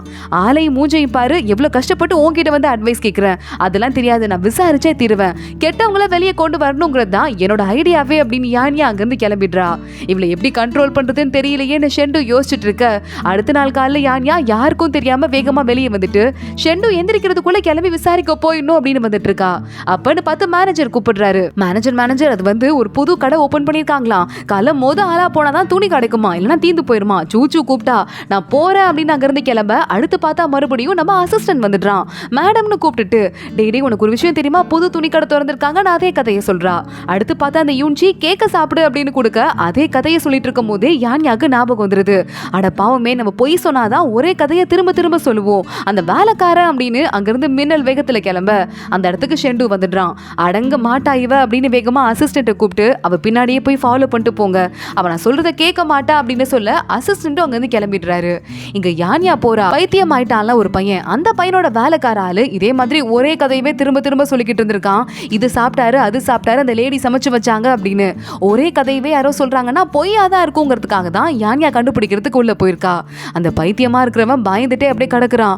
யானியா அங்க போயிட்டு உங்க வீட்டு வேலைக்காரர் எங்கன்னு கேட்க, உடனே அவன் அங்க பாருங்க அப்படின்னு கத்திக்கிட்டே எந்திரிக்க, பக்கத்துல இருக்கிற ஒரு பாக்ஸை தட்டி விட்டு அதுல இருந்து ஏதோ ஒரு பொடி யானியா மேல பற்றுது. யானியா திரும்பி பார்த்தா பின்னாடி இந்த வீட்டோட வேலைக்காரர் நிக்கிற மாதிரி இருக்கு. யானியா உடனே நீங்க என்ன பண்றீங்க, உங்களுக்கும் இந்த கேஸ்க்கு ஏதோ சம்பந்தம் இருக்குதானே அப்படின்னு கொஞ்சம் கொஞ்சமா கேட்டுட்டு பக்கத்துல போறா. ஒரு மாதிரி மயக்கமா யானியாக்கு இருக்க மாதிரி இருக்கு. ஒன்னும் புரியாம அந்த ஆள் வேற வெளியே ஓடிட்டு இருக்கான். அவனை ஃபாலோ பண்ணிட்டே போக வெளியே ஒரு குதிரை இருக்கு. அந்த குதிரையில ஏறி முன்னாடி போறவனை ஃபாலோ பண்றா. கரெக்டா ஷெண்டுவோட அசிஸ்டன்ட் அங்க வந்துடுறான். மேடம் அப்படின்னு கத்திக்கிட்டே பின்னாடி யானியாவை ஃபாலோ பண்றான். ஆனா யானியாக்கு காதுலயே இது விழல. ரொம்ப தூரம் போனதுக்கு அப்புறமா யானியா பாக்குறா, மிஸ் பண்ணிட்டோமா அப்படின்னு. ஆனா அந்த ஆளு வெயிட் பண்றான் யானியாக்காக. இப்பவா அப்படிங்கிற மாதிரி போறான். அடடா நம்மள உள்ள கூப்பிட்டுக்கிட்டே இருக்கான், என்ன நடக்குதுன்னு புரியலேன்னு யானியா போக, நம்ம ஷெண்டுவோட அசிஸ்டன்ட் லைட்டா வழியை மிஸ் பண்ணிடுறான், தப்பான வழியில போக ஆரம்பிச்சிடுறான். யானியா இறங்குறா. அங்க ஒரு கோவில் இருக்கு. இந்த கோவில நான் எப்பயோ கேள்விப்பட்டிருக்கேன் அப்படின்னு கேட்டுட்டு பெரிய கோவிலா இருக்கு. வேகமா உள்ள நுழைஞ்சு ஓடுறா. உள்ள பார்த்தா யாரோ ஒருத்தங்க முத்தர் முன்னாடி உட்காந்துட்டு இருக்காங்க. வெள்ளை ட்ரெஸ் போட்டுட்டு ஒரு லேடி. ஹலோ யாருங்க நீங்க அப்படின்னு யானியா போய் அவங்க முதுக தொட்டு பார்க்க டக்குன்னு அந்த லேடி திரும்புறாங்க. முகத்தை பார்த்தா அந்த வேலைக்காரன் ஓடி வந்தாலும் அவன மாதிரி இருக்கு. அப்பன்னு பார்த்து யானியாவோட கழுத்தை பிடிச்சி யாரோ நெரிக்கிறாங்க. என்னை காப்பாத்துங்க அப்படின்னு யானியா கத்திக்கிட்டே இருக்கா. அவ கழுத்தை விட்டுட்டு அங்கிருந்து ஆளுங்க கிளம்பி ஓட ஆரம்பிக்க அந்த வேலைக்காரர் நம்ம யானியா முன்னாடியே கொஞ்சம் கொஞ்சமா செத்துட்டு இருக்காரு. யானியா பக்கத்துல போயிட்டு என்னங்க ஆச்சு, யாருங்க கொலைகாரங்கன்னு கேட்க இறந்து போனவங்க உயிரோட வந்துட்டாங்கன்னு சொல்லிட்டு இறந்து போயிடுறாரு. யானியாக்கு ஒண்ணும் புரியல. அப்ப அந்த வெள்ளை ட்ரெஸ் போட்ட லேடி பின்னாடி வந்து நிக்கிறா. என்னமா கொலை பண்ணி வச்சிட்டு இருக்க, நீ யாருன்னு கேட்க என்ன சொல்றீங்க, நான் கொலை பண்ணல அப்படின்னு யானியா சொல்றா. அதுக்குள்ள ஆளுங்க உள்ள வந்துடுறாங்க யானியாவை அரெஸ்ட் பண்றதுக்கு. ஹலோ அப்படின்னு வேகமா கத்திட்டு ஷெண்டுவோட அசிஸ்டன்ட் பின்னாடி போயிட்டு இருக்கான். அந்த லேடியை பாக்குறான். பெரிய இளவரசி அப்படின்னு காலில் விழுந்துடுறான். இவங்க தான் பெரிய இளவரசியான்னு யானியா பார்த்துட்டு இருக்கா. அவ்வளவுதான் அவளை கூட்டு வந்து ஜெயில போட்டுடுறாங்க. யானியா யோசிக்கிறா, அந்த கோவில தான் பெரிய இளவரசி அடிமையா இருக்காங்கன்னு யோசிச்சேன். ஆனா அப்போதைக்கு பொறி தட்டவே இல்லை. நம்மளே மாட்டிக்கிட்டோமேன்னு யோசிக்கும் போதே அப்போ இன்ஸ்பெக்டர் இருக்கான்ல அவன் உள்ள வரான். ஏமா உனக்கு கழுத்துக்கு மேல தலை இருக்கிறது இஷ்டம் இல்லையா அப்படின்னு கேட்டு நான் மாட்டிக்கிட்டேன்ப்பா நல்லா அப்படின்னு. யானியா மேல ஏதோ பொடி இருக்கு. இந்த பொடி தான் அன்னைக்கு இந்த துணி கடையில மக்கள் இருந்தாங்க அப்பவும் இருந்தது. இது என் மேல கோவில்ல ஒட்டி இருக்கு. கண்டிப்பா அதுக்கு சண்டுல ஏதோ கனெக்ஷன் இருக்கு. அதை பத்தி நான் யோசிக்கணும்னு யானியா புலம்ப ஆரம்பிக்க கொஞ்சம் புலம்பெல்லாம் குறைச்சுக்கோ, வெளியே ஒருத்தர் அதிகமா டென்ஷன் ஆயிட்டு ஓவரா புலம்பிக்கிட்டு இருக்காரு அப்படின்னு சொல்றான்.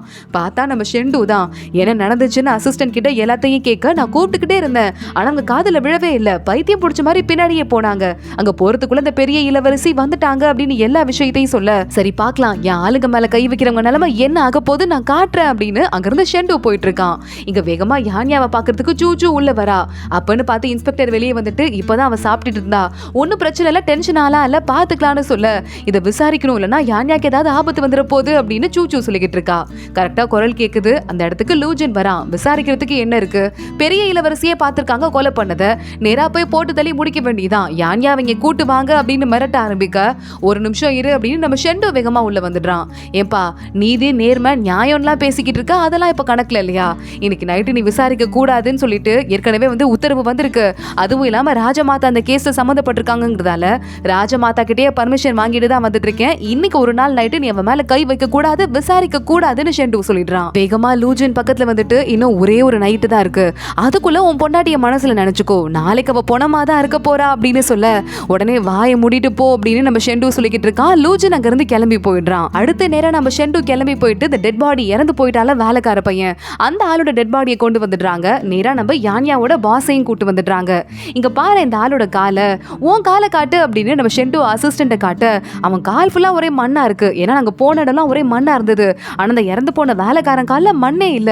எப்படிங்க அப்ப இவன் டிராவல் பண்ணியே போகலையா அப்படின்னு கேட்க ஷெண்டு சொல்றான், இதுல ஏதோ மர்மம் இருக்கு, நாளை காலைல அதை கண்டுபிடிச்சிருவேன். அது வரைய யானியாக்கு ஜெயில ஏதாவது ஆச்சு நடக்கிறதே வேற, உன் குடும்பத்தையே ஒன்று இல்லைன்னு பண்ணிடுவேன் அப்படின்னு ஷெண்டு பாஸை மிரட்ட நான் பாத்துக்கிறேன் ஒன்னும் ஆகாதுன்னு அந்த பாஸ் நடுங்க ஆரம்பிக்கிறான். ஷெண்டு நேரா கிளம்பி யானியா எந்த வீட்டுக்கு அந்த வேலைக்காராலையும் அந்த பைத்தியமானவனையும் விசாரிக்கிறதுக்கு போனாலோ அதே வீட்டுக்கு ஷெண்டு போறான். போயிட்டு செக் பண்ண ஆரம்பிக்கிறான். இங்கதான் இருந்திருக்கணும், இந்த இடத்துல தான் அவங்க மயங்கி இருக்கணும் அப்படின்னு ஒவ்வொன்னா அசிஸ்டன்ட் சொல்லிக்கிட்டே உள்ள போக ஷெண்டு அடுத்து நேரா அந்த ரூமுக்கு போறான். இங்கதான் அந்த பொடி கொட்டி இருக்கு. அதுக்கப்புறம் தான் அவளுக்கு பைத்தியம் பிடிச்ச மாதிரி ஏதோ ஆயிருக்கு. இந்த பக்கம் பாரு அப்படின்னு நம்ம ஷெண்டு காட்ட ஒரு பாக்ஸ் இருந்த மாதிரி ஒரு காலி இடம் இருக்கு. இந்த இடத்துல இருந்து வேற எதையும் எடுத்துட்டு போயிருக்காங்க. அதனால அந்த பாக்ஸ் இருந்த இடத்துல மட்டும் தூசி இல்லாம இருக்கு அப்படிங்கறத ஷெண்டு கண்டுபிடிக்கிறான். அடுத்து நம்ம போக வேண்டிய இடம் ஒண்ணுதான் இருக்கு அப்படின்னு நேரா ஷெண்டு அந்த கோவில் இருக்கே அங்கேயே கிளம்பி போயிடுறான். கோவில் வாசல்ல நிக்கும் போது ஷெண்டு கிட்ட அசிஸ்டன்ட் கொடுக்குறான். நேத்து இந்த பிரின்ஸ் இருக்கார்ல, அவர் அவங்க அத்தையான இந்த பெரிய பிரின்சஸை பாக்குறதுக்கு நேத்து கோவிலுக்கு வந்தாரா அப்படின்னு சொல்ல நினைச்சதெல்லாம் கரெக்டா இருக்கு அப்படின்னு ஷெண்டு நேரா கோவிலுக்குள்ள போயிடுறான். பிரின்சஸை பாக்குறான். பார்த்துட்டு பெரிய பிரின்சஸ் வணக்கம், என் பொண்டாட்டியை காப்பாத்துறதுக்கு வந்திருக்கேன் அப்படின்னு ஷெண்டு சொல்ல அதுக்கும் எனக்கும் சம்மந்தம் இல்ல, நானே அடிமையா அங்க இருக்கேன், தயவு செஞ்சு கிளம்பி போயிடுப்பா, என் டைமை வேஸ்ட் ஆகாத அவ சொல்லிக்கிட்டு இருக்கா. ஷெண்டு பாக்குறான், நீங்களே இங்க அடிமையா இருக்கீங்கன்னு சொன்னீங்க, உங்களையே ஒதுக்கி வச்சிருக்காங்க ராஜமாதா அந்த கேஸ்ல சம்மந்தப்பட்டதால, ஆனா உங்களை பிரின்ஸ் பாக்குறதுக்கு இங்க வரைய வந்திருக்காரு, இந்த விஷயம் வெளியே தெரிஞ்சதுன்னா பிரச்சனை ஆயிடாதா பிரின்ஸுக்குன்னு கேட்க ஒரு அத்தைய பாக்குறதுக்கு வந்திருக்கான் அந்த பையன், அது கூட உனக்கு பிரச்சனையா, அதை வச்சு நீ பிளாக்மெயில் பண்ணுவியான்னு கேட்க ஏன்னா என் பொண்டாட்டியை நான் காப்பாத்தணுமே அப்படின்னு ஷெண்டு சொல்றான். உடனே இந்த பிரின்சஸ் சொல்றா, நீ நினைக்கிறது கரெக்ட் தான், உன் பொண்டாட்டி அந்த ஆளை கொண்டதை நான் பார்க்கல, நான் வரும்போது ஆனா உன் பொண்டாட்டியும் அந்த ஆளுங்க டெட் பாடியா மட்டும்தான் இருந்தாங்க, இப்போ ஆளுங்கெல்லாம் வந்துட்டாங்க, அந்த நேரம் தான் நான் யோசிச்சு பார்த்தேன், அப்பதான் என்ன பாக்குறதுக்கு அத்தைய பார்த்துட்டு போலாமேன்னு பிரின்ஸ் வந்திருந்தான், நீங்க வர சத்தம் கேட்டு நான் வேகமா அவனை பின்வாசல் வழியா ஓட சொல்லிட்டேன், எனக்கு கொடுக்கறதுக்காக நிறைய கிஃப்ட் கொண்டு வந்துட்டு இருந்தான், அதுல இந்த பெட்டியும் வந்தது, ஓபன் பண்ணி பார்த்தா அதுல பிளட் நிறைய இருந்தது, யாரோ ஒருத்தங்க டெட் பாடியை பெட்டியில போட்டு இங்க கொண்டு வந்து போட்டு போயிருக்காங்கன்னு தெரிஞ்சது, நான் யாருன்னு எப்படி கணக்கு பண்ண முடியும், அது மட்டும் இல்லாம என் பிரின்ஸும் மாட்டிக்க மாட்டானா, அதனாலதான் இந்த விஷயத்த மறைச்சு யான்யா மேல பழிய போட்டுட்டேன் அப்படின்னு பிரின்சஸ் சொல்ல, ஓகே என் பொண்டாட்டியை காப்பாத்துங்க, உண்மையை சொல்லுங்க அப்படின்னு ஷெண்டு சொல்லிக்கிட்டு இருக்கான். அந்த பெட்டியும் வருது, அதை காட்டுறாங்க, உள்ள பிளட்டா இருக்கு. ஷெண்டு இதெல்லாம் பார்த்துட்டு சரி ஓகே, இதுக்கும் மேலேயாவது அநியாயமா ஒரு சின்ன துணிக்காக உங்க குடும்பம் இந்த நிலைமைக்கு வந்துருச்சு, அதுக்கெல்லாம் வந்துட்டு சரி பண்ணணும்னு உங்களுக்கு தோணலையா அப்படின்னு ஷெண்டு கேட்க, செத்து போனவங்க செத்து போயிட்டாங்க, இதுக்கும் மேல வரப்போறது கிடையாது, அதனால நானும் எதுவும் தெரிஞ்சுக்க வேண்டாம் அப்படின்னு அவ சொல்லிடுறா. இங்க இன்னொரு பக்கம் நம்ம பிரின்ஸ் கிட்ட பிரைம் மினிஸ்டர் உட்கார்ந்துருக்காரு. நீங்க மட்டும் இந்த கோவிலுக்கு போன விஷயம் தெரிஞ்சதுன்னா பெரிய ப்ராப்ளம் ஆயிடாதான்னு கேட்க, ஒரு சின்ன துணிக்காக இவ்வளவு பெரிய பிரச்சனை நடந்துட்டு இருக்கு, என்ன பண்றதுன்னு புரியல.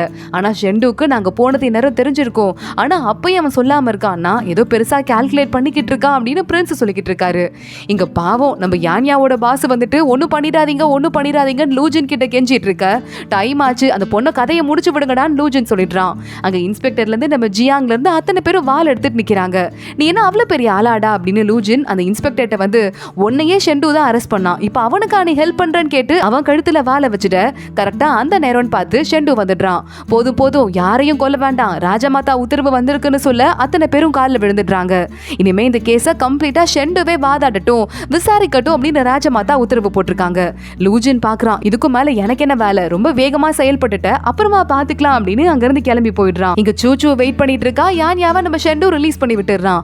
யான்யா நேரா வந்ததுமே சூச்சு, நல்ல வேலை உன்னை சுத்தி இருக்கிற எல்லா கெட்டதும் போகட்டும், என்ன ஆச்சு தெரியுமா, இது மட்டும் ஷெண்டு இந்த பெரிய பிரின்சஸ் கிட்ட போயிட்டு உனக்காக பேசி அந்த டப்பாவை பத்தி கேட்கலனா எல்லா கதையுமே முடிஞ்சிருக்கும், நீ உயிரோடயே இருக்க மாட்டேன்னு சொல்ல, ஷெண்டு வா பெரிய பிரின்சஸை பார்க்க போனானா, அந்த பெரிய பாக்ஸ்ல அந்த பாடி எடுத்துட்டு போனாங்களா, அப்புறம் எப்படி அந்த பையனை நான் ஃபாலோ பண்ணிட்டு போன மாதிரி இருந்தது, எல்லாமே ஒரு இல்யூஷனா, எப்படி நடந்திருக்கும் இது, இந்த கேஸ்ல ஏதோ குறையிற மாதிரி இருக்கு அப்படின்னு யான்யா சொல்லிட்டே இருக்கா.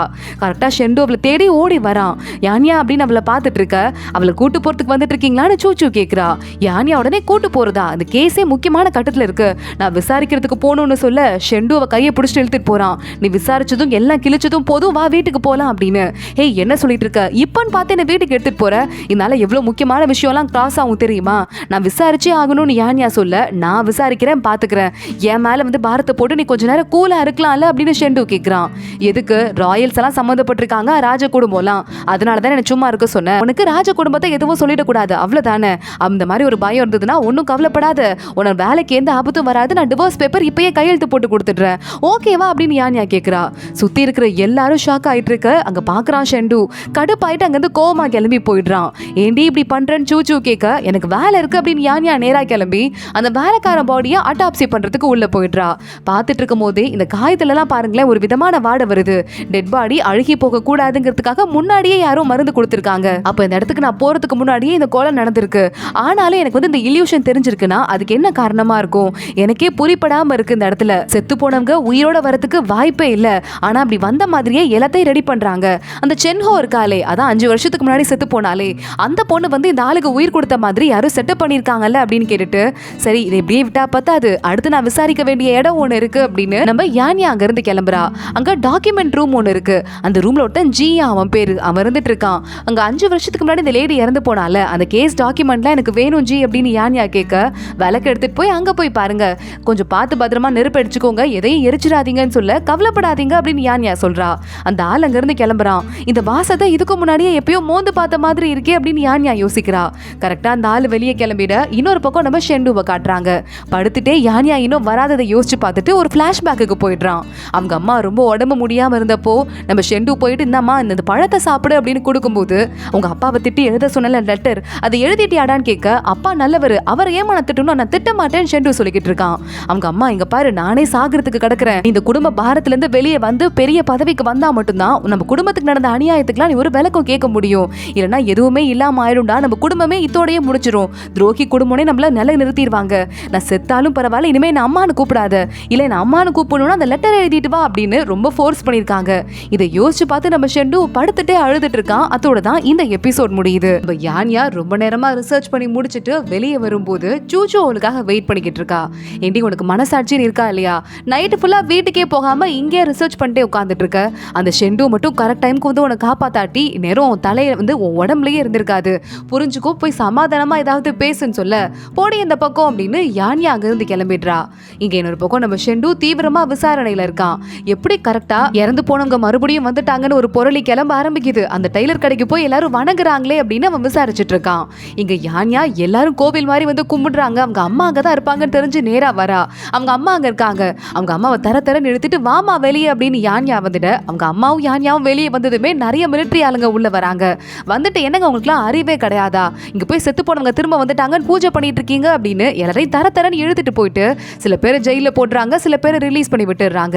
யான்யாவை வேகமா அவங்க அம்மா வீட்டுக்கு கூட்டு வந்துட்டு என்னடி நடக்குதுங்க, செத்து போனவங்க மறுபடியும் வந்திருக்காங்க, எவ்வளவு புண்ணியம் தெரியுமா, எனக்கு கூட இந்த ஜேடு கல்லு கிடைச்சிருக்கு பாரு, இதை வீட்டுல வச்சு நான் டெய்லி கும்பிட போறேன்னு சொல்ல உன்னை யான்யா யோசிக்கிறா, அம்மாவே எவ்வளவு முட்டாளாக்கிட்டாங்க, அப்ப சாதாரண ஆளுங்கெல்லாம் இன்னும் எவ்வளவு முட்டாளா இருப்பாங்கன்னு யோசிச்சுட்டு மறுபடியும் போய் விசாரிக்கணும்னு விசாரிக்க ஆரம்பிக்கிறா.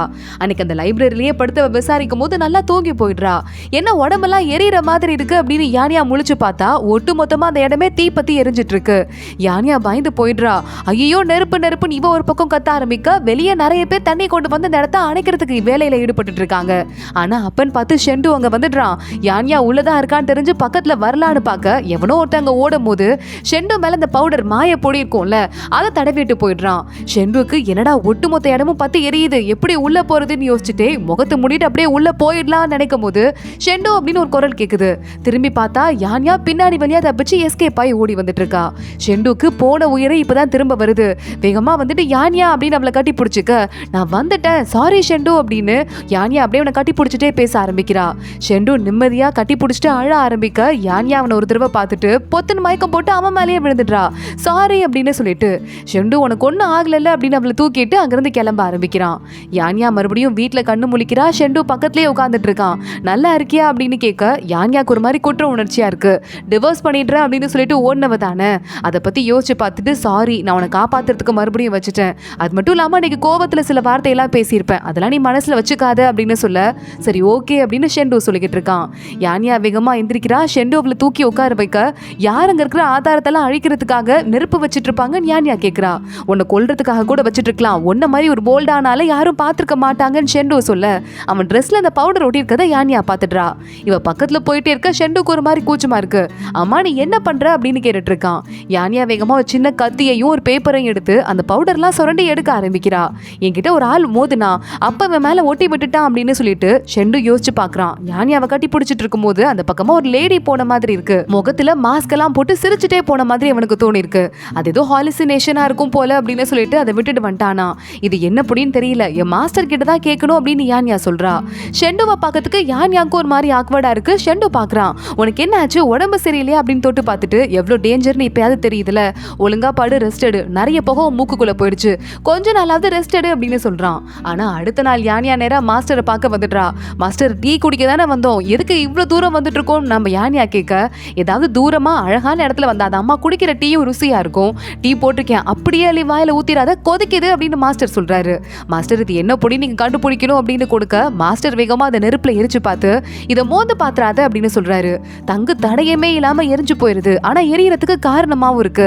இது சாதாரணப்பட்ட பொடி கிடையாது, கண்டிப்பா இது இந்த நாட்டுல இருந்து வந்த பொடியே இல்ல, வெஸ்ட் பக்கத்துல இருந்து தான் வந்திருக்கும், யாரோ ஒருத்தங்க யூஸ் பண்றதுக்காக கொண்டு வந்துட்டு இருக்காங்க. இது என்னங்கறத இந்த கோஸ்ட் மார்க்கெட்ல இருக்குல்ல அங்க இருக்கிற ஆள் கிட்ட தான் கேட்கணும்னு சொல்ல எனக்கு அங்க ஒருத்தனை தெரியும், நான் கேட்டுக்கிறேன் அப்படின்னு யான்யா சொல்லிட்டு இருக்கா. சரி வா உட்காரு, நம்ம ரெண்டு பேரும் டீ சாப்பிடலாம் அப்படின்னு மாஸ்டர் உட்கார வைக்கிறாரு. யான்யா மறுபடியும் குடிக்கிறதுக்கு போறா. மாஸ்டர் உடனே ஐயோ எத்தனை தடவை சொல்றது, டீ கொதிக்குது எடுத்து வாயில ஊத்திக்காத, சில சமயம் பார்க்கும் போது ஆறுன மாதிரி தெரியும் ஆனா ஆறி இருக்காது, வாயில வச்சதுக்கு அப்புறம் தான் தெரியும்னு சொல்ல மாஸ்டர் என்ன சொல்ல வரீங்க, நான் பாக்குறத நம்பி கூட சில சமயம் ஏமாந்துருவேன்னு சொல்ல வரீங்களா அப்படின்னு யான்யா கேட்டுட்டு இருக்கா.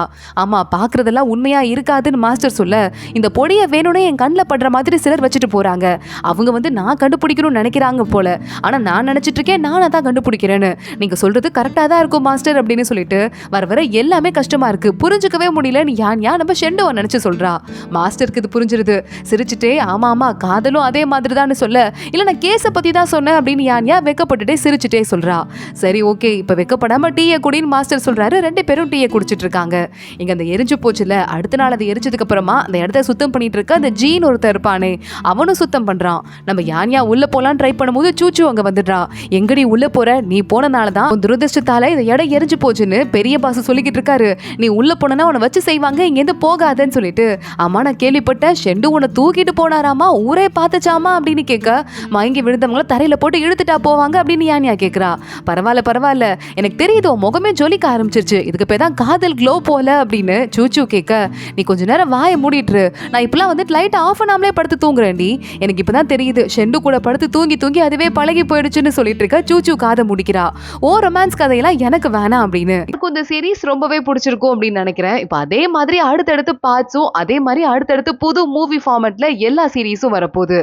எதையும் மிஸ் பண்ணாம பாக்குறதுக்காக இப்பவே சேனலை சப்ஸ்கிரைப் பண்ணிக்கோங்க, பெல் ஐக்கானையும் கிளிக் பண்ணிக்கோங்க. ஒரு அட்டகாசமான அடுத்த வீடியோவோட பாக்குறேன். அது வரைய பாய்.